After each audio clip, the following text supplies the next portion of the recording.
嗨，大家好，我是探平叔，今天是2026年1月21号，這一期咱們繼續胡聊胡適、胡指、胡 A， 還有胡一進老師啊。今天這個股市走勢也很有意思啊，三大指數衝高回落，創業板指數一度漲超 1.5%， 截至收盤滬指漲 0.08%， 深圳成指漲 0.7%， 創業板指數漲 0.54%， 科創50指數漲 3.53%， 兩市個股漲多跌少，3100多家上漲，2300家下跌，兩市成交額 2.6萬億，比上個成交交易日少了1700億，一半的股票漲幅超過 0.32%。 總體上看今天對金融消費者來說還是比較友好的一天今天是在高位震盪，大家如果看盤的話也能發現國家队主力在精準調控指數的走勢，也就是要維持一個慢牛。無論從成交量還是上漲家數還有板塊輪動來看似乎目前國家隊主力還是牢牢地掌握着這個局面，指數牛市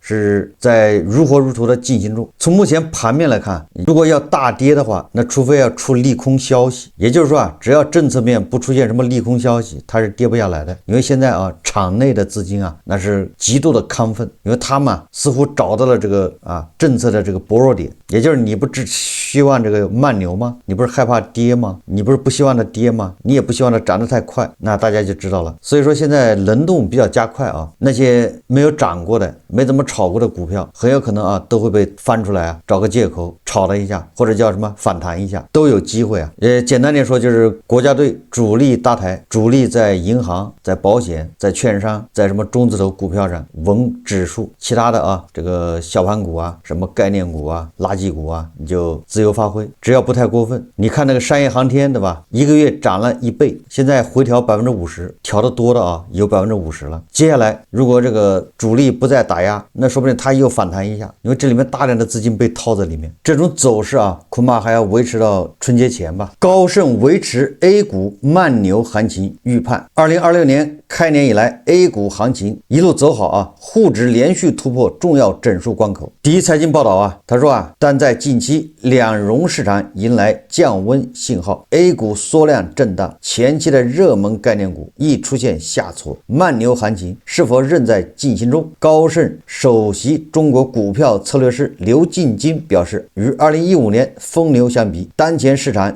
行情較為健康，如果出現過熱跡象，政策也會快速做出調節，因此慢牛行情繼續開展的概率較高。劉勁金在1月20日媒體會上稱高盛維持的 A 股將繼續演繹慢牛行情的預判。該機構模型指標顯示出，近期個人和機構投資者的估值偏好提升，但投資者情緒並未過熱。資金層面，高盛預測2026年將有超過人民幣3萬億元的國內新增資本流入股市，也就是所謂的存款搬家他認為有3萬億這個存款搬到股市，其中包含2萬億的個人投資配置與1萬億的機構資金。同時2026年南向資金淨買盤有望達到2000億美元，再創歷史新高。宏觀方面，高盛首席中國經濟學家尚輝預計2026年出口將繼續保持強勁，成為拉動經濟增長的核心動力。預測未來幾年中國出口量將每年增長 5% 到 6%。 高盛是繼續看好胡適，繼續唱多在高盛的眼裡胡適沒毛病，就是漲。這個讓我想起這個2016年還是2017年政府提出來的3條紅線，提出了這個先是提出房住不炒，各種大會小會各種文件裡面都有房住不炒這個字。2016年應該是我的印象中2017年是吧，提出3條紅線，也就是給房企上緊箍咒。但是就這個房地產還是一路狂奔4年，到2021年恆大暴雷才轟然倒下。那你說政府明顯出手了對吧，叫房住不能炒了，大會小會強調各個政策裡面，然後也出手对吧，給這個開發商斷血斷奶。但是這個你市場一旦啟動你踩剎車沒用，剎車失靈，最後自己忽然倒下。現在房地產出現這麼個現狀，所以我在想股市也差不多吧，政府踩了剎車，但是你看市場情緒還是很高昂這些場內資金玩命的這個在拉高融資，然後就等着這個所謂的存款搬家都進來接盤。經過房地產洗禮的人啊，不知道會不會上這個當啊？躲過了房地產的這一刀，能不能躲過股市這一刀？現在房地產調控，對吧？就是這個房地產這個價格下跌啊，很多地方都已經跌到2000幾年了啊，跌到2010年，也就是說你2010年之後買房的，你都是賠錢。誰賺錢了呢？就是那些把房子賣了，在高位賣了房子的，然後把錢換成美金走了的人，他們是真正賺錢的。那這叫套现離場，這是真正賺錢的。我們還身在，对吧，這個地方的，你只要手上還有房子的，你都不能叫贏家，管你買還是賣。所以我一直呼籲啊，在胡市啊不能犯這個錯誤，因為房子還是刚需，好歹你還要住，对吧？你買房子還是有理由的。但是胡市呢，可純粹是投資啊，沒有任何其他的屬性，就是投資，純投資。到時候哪一天胡市來個，对吧？沒有投資屬性，那你就完蛋了。這兩天啊，關於這個大神大 V、財經大 V、股神割韭菜，對吧？現在也上了熱點，也成為，對吧？各個網站、各個媒體這個報道的對象啊。財聯社21號報道啊，說一場 A 股大 V 的清朗行動，雪球、螞蟻、抖音、騰訊都在行動。一日之內，雪球对22個活躍大 V 賬號永久封禁，一波針對資本市場虛假不實信息的專項整治行動落地。1月20日，雪球安全中心連發3則涉資本市場違規信息專項整治行動處置公告，3批共計22個活躍大 V 賬號被永久封禁。有觀察人士啊指出，雪球此次整治力度非常大，在雪球活躍的帶貨4大天王中，包括杭州新城路、輪迴666、福祿娃爺爺3個大 V 在第一批被永封。隨着春季躁動行情展開，網絡財經大 V 及其實盤展示、游資動向等備受關注，同時違規亂象滋生，前有基金大 V 實盤帶貨助漲，投資者追漲殺跌；後有雪球財經大 V 金永榮老鼠倉被查，罰沒金額超8300萬。這些大 V 我說實話啊，實際上都是游走在這個犯罪的邊緣的。你這個小鐮刀在前面割得很快活，很滋潤，不知道還雀在後啊，螳螂捕蟬，還雀在後。政府才真正的是要加槓桿啊，对吧？你割了4000萬，政府罰你8000萬，對吧？給你加個槓桿啊。行情帶動了賺錢效應與居民入市熱情，但是過度炒作乃至操縱市場等違法違規行為有所抬頭，極易造成個股乃至市場的大起大落。在此背景下，國家網信辦會同證監會開展涉資本市場網上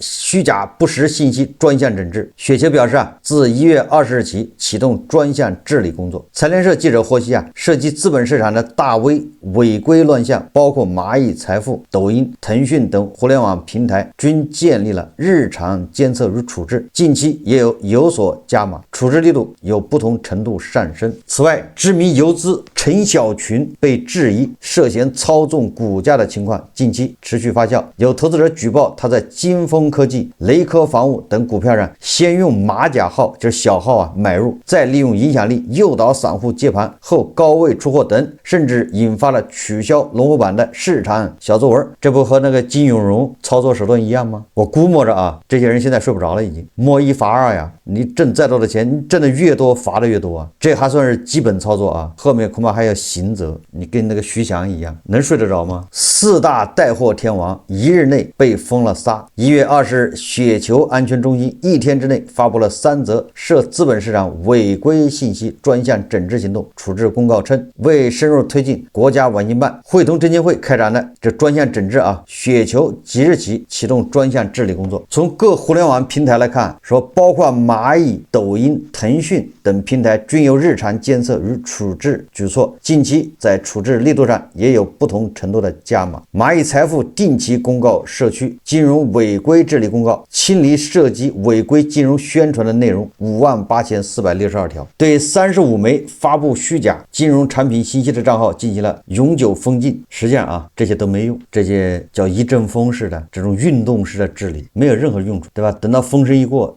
這些牛鬼蛇神馬上也出來了。實際上這些都是騙子，對吧？跟那些什麼炒股群，對吧？一個群裡面3000人，只有受害者1個人是真的，剩下的都是托，都是機器人、水軍，不是一個道理嗎？關鍵是這些人為什麼會相信？這些人為什麼會在網上看一個人在那說，對吧？然後就相信他，就買那個股票，就相信跟着後面能賺錢，這是最大的問題。通過對這個金永榮的这個處罰的吧，實際上網友應該能看清楚，這這哥們就是報喜不報憂，蒙對了的天天吹，蒙錯了他就忘了，他不說，对吧？被套住的損失他不說，蒙对了就天天吹。然後這個網友啊，他的粉絲就認為這家厲害，結果人家就利用這種信任來割韭菜。頭一天，對吧？買入叫反向操作嘛，買入之後然後開始推薦，等到你都来接盤的時候，人家高位一拋。他這麼做啊，跑得快的或許能賺點錢，跟着後面反應快的啊，不貪的，哎，一漲個2個點5個點就跑了。還有的後知後覺的是吧？以為這玩意兒還翻1倍呢，還5個漲停呢，結果第2天就跌停，或者第3天開始啊一落千丈。但是保不齊有那跑得快的啊，反應快的不貪的，跟着後面買入，那畢竟還漲一下嘛，对吧？第2天人家有2個點3個點，人家就跑。這個北京商報啊也發表了評論員文章啊，說啊 A 股不是財經大 V 的生意場，財經大 V 金永榮因操縱證券市場被浙江證監局罰沒8300萬。作為公眾人物，財經大 V 本應履行積極的社會責任，幫助投資者學習了解更多的經濟學知識，分享研讀上市公司年報的技巧和經驗，或再者是對突發事件、新政策給出合理的解讀，而非直接告訴投資者應該買什麼股票，更不能借機忽悠投資者割韭菜。然而個別財經大 V 卻被勝利沖昏了頭腦，他們憑借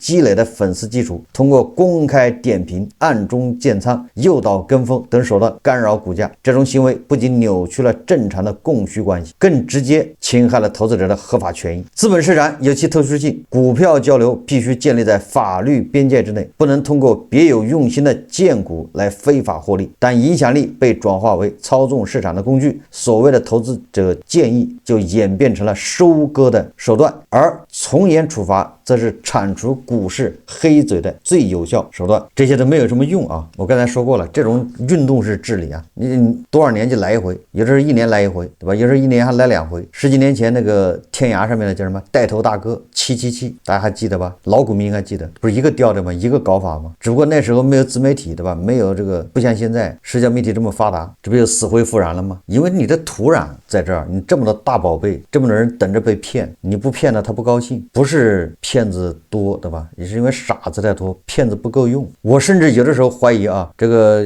監管呢，政府恐怕是有目的的，當然這個只是推測啊，你有目的的在消滅這些散戶，越來越多的這種量化基金參與，你不能否認啊，這個量化基金它就是專割散戶的，也不是說它鐮刀是對準散戶啊，是說它這麼運作的話，量化基金就是賺多和賺少的問題。股市漲它也賺，股市跌它也賺，那誰賠錢呢？就是散戶。股市漲散戶也賠錢，股市跌散戶還賠錢，那这個量化恐怕就是來消滅這個散戶的，把散戶的消滅完了，這個資本市場啊，現在是90%是散戶，未來恐怕只有30%是散戶，對吧？60%的散戶被消滅掉了，哎，這反而淨化了資本市場。真的是散戶如果消滅了啊，只有30%，那這個市場反而很多亂象就少了，對吧？剩下的30%，你想騙人家你也騙不到，一個比一個精，對吧？人家投資理念一套又一套，你想割他韭菜很難。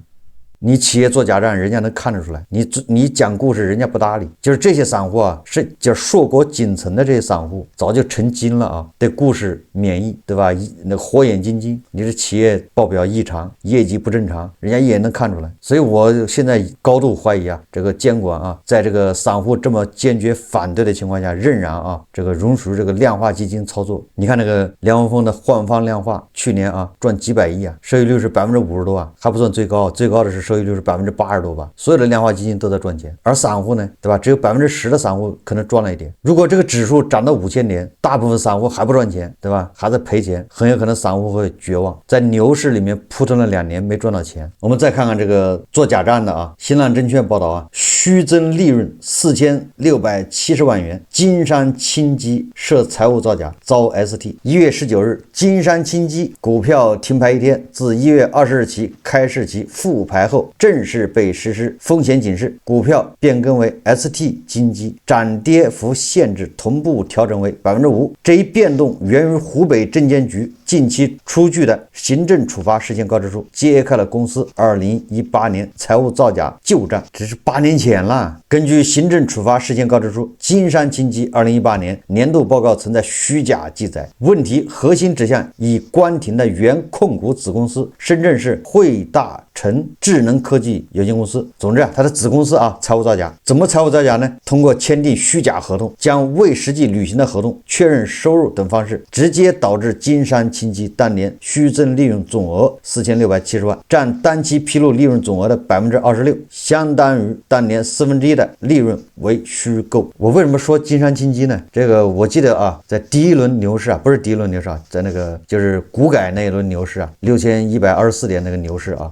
我當時好像拿的主要是炒這個江淮汽車，然後我的一個朋友他好像拿的就是金山清基，我印象很深刻啊，就我們倆經常比拼啊，是江淮汽車漲得快還是金山清基漲得快，我有印象啊。这股票我沒炒過啊，但是我就聽他說過，這股票現在還有嗎？還在，你看看啊 ，ST 經濟不出意外的話啊，恐怕明年2027年恐怕就要退市。如果那哥們拿着金山清基對吧，一直不拋，那現在也就是相當於打了水漂啊，這就讓我們意識到啊，什麼長線投資，什麼耐心資本，你在胡適這一套都玩不通。前天是有家企業的吧，虛增啊，也沒有虛增呢，就是說自己簽了一個大單，跟這個寧德時代簽了個1200億的大單，關鍵董事長還不知道，你說這叫什麼事？這都是胡適啊，這都是上市公司啊，都是奇葩呀。我們再看看這個金融消費者喜歡的啊，熱炒的牛股，這個也是這個新浪證券報道，股價5連跌停，7倍大牛股遇虧，最高6.5億元。國盛科技回應，國盛科技5連跌停，報16.37元每股，總市值為107億元，賣一位置一度出現122萬手巨額賣單。針對本輪股價持續下跌，記者以投資者身份致電國盛科技公司接線人員表示啊，股價波動是二級市場行為，目前公司經營一切都正常，也沒有應披露而未披露的事項。股價在前期非理性上漲的時候，我們也做了很多次的風險提示公告，寫的也比較充分。也就是說，這公司啊，人家是盡力了啊，天天出風險公告，說公司不值這個錢，不值這個錢，你們就是要買，對吧？金融消費者就是喜歡，那沒辦法。說對於部分投資者關心的業績增長點，該工作人員回應稱，達到披露標準的會及時公告。這個國盛科技啊，2025年10月份開始一路飆升了，累計最大漲幅超過7倍，什麼概念？7倍啊，市場情緒高漲。這個國盛科技是幹啥的呢？主營業務是園林綠化，就是那個某粗糧品牌的汽車啊所鍾愛的綠化帶。那為什麼受到這些賭客的青睞呢？難道是因為某粗糧品牌這個賠償多嗎？當然不是啊，就是因為這公司啊宣布进軍固態電池。你說這就有人相信，這就是胡適一大特色啊。這也就是咱們資本市場最神奇的地方。生產火腿腸的人家也搞芯片，印刷名片的非要說自己是算力企業，对吧？明明是個中餐館，有可能后廚啊中央廚房放了幾台服務器，那也叫算力企業。這個搞綠化帶的啊，宣布涉足固態電池及鋰電池結構件領域啊，宣布進軍這個，好，股價漲7倍，哎，這就是咱們的資本市场，你不服是不行的啊。所以說這個股票啊，今天啊就是14號公布，它要虧6.5億，從27.7塊啊，接連來了5個跌停，這要套住多少金融消費者啊？這一輩子解不了套了啊，趕緊割肉吧，因為這個企業很有可能要退市，那沒得玩啊。這是誰推上去的？這樣的股票能漲7倍，結果業績啊，預計2025年是虧損6.5億，所以這個主管部門也頭疼啊，確實這個主管部門對牛市啊，確實叫葉公好龍，也特別盼着牛市，又害怕這個瘋牛，你這不就是亂炒作嗎？沒辦法，逼得監管出手啊，給這個所謂的牛市降溫。一個虧損6.5億的企業，短短的3個月裡面不到漲了7倍，僅僅因為它啊要進軍固態電池。你說你搞綠化帶的，跟固態電池8竿子打得着嗎？18竿子也打不着啊。最後我們再看胡一進老師啊，這胡一進老師最近对這個西貝啊也是挺上頭的啊。人民日報對西貝好像接連發了3個評論，人民日報對西貝的評論啊，感覺就是各打50大板，都沒理，他有理，這個咱也不能說啊，因為人民日報有理那很正常。然後這個胡一進老師啊就轉發人民日報的這個評論，我給總結一下啊，胡一進老師給人民日報評論轉發點評，就是好就是好，說得好，說的就是好。胡一進老師肯定沒這個膽量啊懟這個人民日報的，因為到時候人民日報這老幹部處找他，或者叫什麼退休幹部處找他談話，受不了啊，或者是過年過節不給他送東西，把他忘了也保不齊。但是胡一進老師啊，他居然發了個微博啊，他向有關部門討說法，他建議某個總局局、某個部，也就是有關部門啊，出來走2步。他是這麼說的，他說懟也懟了，禁也禁了，主流媒體也盡責發聲了，某個總局、某個部是不是也應該出來走2步，說說預制菜中央廚房定價這些老百姓以及企業真正關心的問題。在網上該怎麼說話已經討論很多了，相信冲突方也都會汲取教訓了。可是預制菜的事究竟該怎麼評估看待呢？大商場裡人流已經不多了，現在全靠餐飲招人呢。然而公众對預制菜的擔心究竟該怎麼解決？預制菜到底科不科學，值不值得鼓勵？定價原則是什麼？還請某總局、某部給出權威解答。你也不能說胡锡進老師說錯了啊，胡锡进老師你看看，他居然不点名，对吧？要某局、某部出来走2步，这个预制菜到底是怎么个回事？但是我也理解胡锡进老師啊，就是像胡锡進老師這種人呢，他是離開了指導，離開了指示，對吧？離開了人給他指明方向，他就不會過日子，他年都要過錯。他從小到大，他這一輩子習慣了是別人給他指明方向。那我不知道大家能不能理解這事啊？就是這種人啊，他就一直是靠別人指明方向，自己不會帶腦子的，自己是不會思考的，對吧？你看有事就是某個局、某個部門出來，對吧？你得定義一下什麼叫預制菜。預制菜啊，實際上不是在咱們討論之列啊。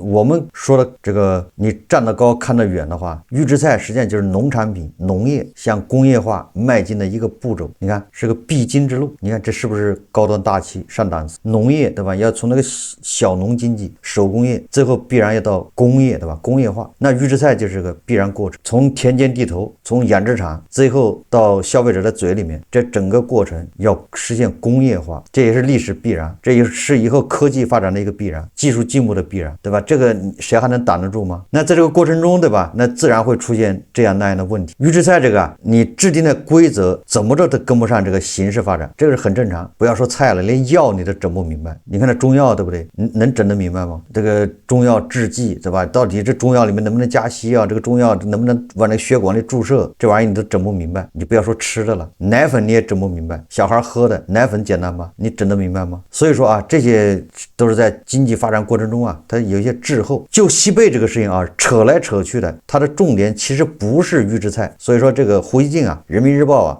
都搞錯了方向。重點不是預制菜，重點是叫誠信，對吧？叫透明。也就是西貝，你應該告訴大家，我這個菜是怎麼做的，我這菜集採從哪兒採購，到了中央廚房給它加工的哪一步，然後最後一步是在西貝這個店裡面現場給你加工。你把這個說清楚就完了。那至於吃不吃那是別人的事情。然後你籠統的說，我這個不叫預制菜，我這都是來現炒的，你玩概念，對吧？你說這中國的這個文化有博大精深，對不對？你玩概念，說白了就是要糊弄消費者吧。人民日報也說了啊，你最大的公關就是坦誠，哎，這個沒說錯啊。作為西貝，你應該坦誠對待，對吧？我比如說我這個西貝，我什麼菜我也不知道啊，我沒吃過，也就是吃過我忘了。比如說我就吃過那叫什麼西貝莜麵，好嗎？那你就說這個莜麵，我這麵粉從哪兒整的，對吧？我是制作到哪一步，在中央廚房做的，然後我哪一步是在這兒現蒸的，還是說我這玩意拿過來把包裝袋一撕，微波爐裡一加熱給你上了，你把這說明白就完了。那大家自己會判斷。你如果真的讓這個某個局啊、某個部現在出來一個詳細的標準，那不就跟那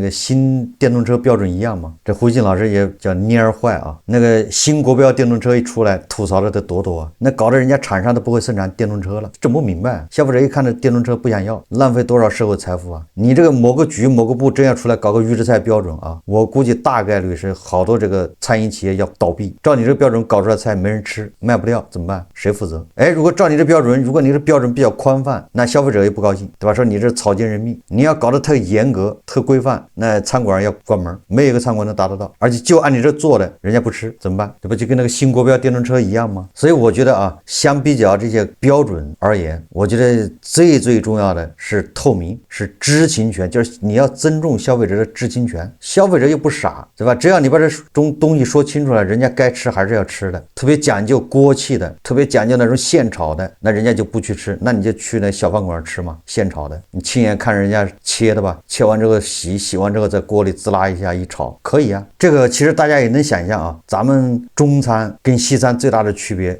就是標準化、工業化太難。如果你100%的工業化、標準化，那口味就没了，大家就不愿意吃。然后，但是你要不工业化、不这种標準化，你很难做大。好，這期節目咱們就聊到這裡，感謝大家收看。如果喜歡我的節目，歡迎訂閱、轉發，也可以在下方留言評論。謝謝大家。